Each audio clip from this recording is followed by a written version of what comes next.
மாம்பழமா மாம்பழம் மல்கோவா மாம்பழம் சேலத்து மாம்பழம் நீதானடே மாம்பழமா மாம்பழம் மல்கோவா மாம்பழம் சேலத்து மாம்பழம் நான்தானடா அழகா பறிச்சு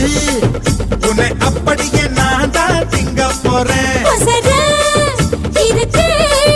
என்ன எப்படிடா நீதான் பறிக்க போற